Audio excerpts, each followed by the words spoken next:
Turkey is marking 3 years since a failed coup attempt against the government of President Recep Tayip Erdogan, but many questions linger about what actually happened. Were members of the country's armed forces behind the plot? Was a rival of Erdogan's in exile, whom Turkey calls a terrorist, responsible? While confusion may hang over the failed coup, its consequences have been far clearer.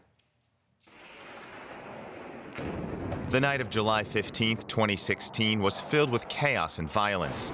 Elements of the Turkish armed forces launched an operation to unseat President Recep Tayyip Erdogan. Aircraft attacked government buildings. Troops occupied bridges and squares. As many as 300 people were killed.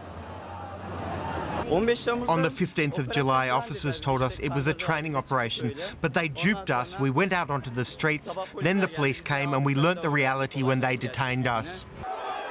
Forces loyal to Erdogan put down the coup. His government has since arrested, tried, and jailed tens of thousands of soldiers, teachers, journalists, and other public servants. Many more have been removed from their posts.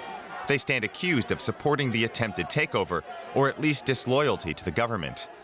Many more Turks, at home and abroad, still support Erdogan. But that's not guaranteed to last. A weak currency, skyrocketing inflation, and high interest rates have shaken his grip on power. Relations with the West are at a low point. Then there's Ekrem İmamoğlu, an opposition figure and the next mayor of Istanbul.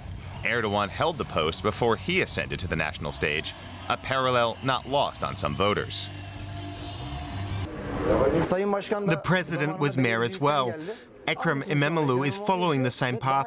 We will see better days. No one can say when those better times for Erdogan's opponents may come. He survived the bang of a coup attempt. The whimper of everyday politics may pose the bigger challenge. Correspondent Dorian Jones joins us now with the view from Istanbul. Dorian, how is this day being marked in Turkey? Well, it is a big event. It's a national holiday, Democracy Day, as the president has named it. Commemorations have already started late last night. There was a big audio-visual show just down the road from where I am, recalling the dramatic events of that failed coup. But the big events now start today, this afternoon. There will be a major meeting at the Ankara security headquarters. That was a center of heavy fighting, which many people died resisting the failed coup attempt. But the big event is this evening at now the closed Ataturk airport. That was where Erdogan returned back, and his returning back to Istanbul on the night of the coup effectively ended it as a rallying call for his opponent, his supporters, to come out onto the streets. So it's going to be a major, major event all across the country. Turkey's crackdown after the coup attempt was widely criticized there, Dorian. How has the country changed since then? Well, it's dramatically changed. There's been an unprecedented crackdown in the country. Over 150,000 people have been removed from their jobs, civil servants, military personnel. At the same time, over 70,000 people are in jail as a result of that failed coup, and the crackdown still continues to this day. More people from the military are every month removed from their posts, and prosecution still continues to this day. 200 media organizations have been shut down. Dozens of journalists have been jailed. Increasingly, opponents and critics of Erdogan say that this is no longer about protecting democracy, but more about protecting Erdogan's power. So there is, I think, a fatigue in this ongoing crackdown, as there is mounting criticism. And the impact on foreign relations, because, I mean, a lot of this criticism is coming from international powers.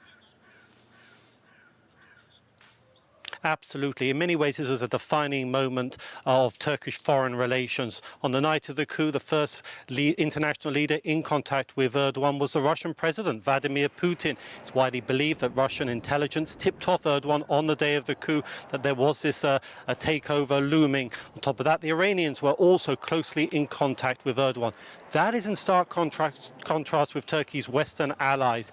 None of them contacted Erdogan on the night of the coup, and in the weeks following, very few Western leaders or Western officials visited Erdogan in support. That is in contrast with the Russians and the Iranians, and to this day, that is still feeding into this distrust within Ankara of its Western allies. There's a feeling that there was indifference, if not outright complicity, in that failed coup, and that continues to colour and Turkey's relations both with its allies and what many people see as Turkey's rivals. DW's Dorian Jones in Istanbul. Thank you.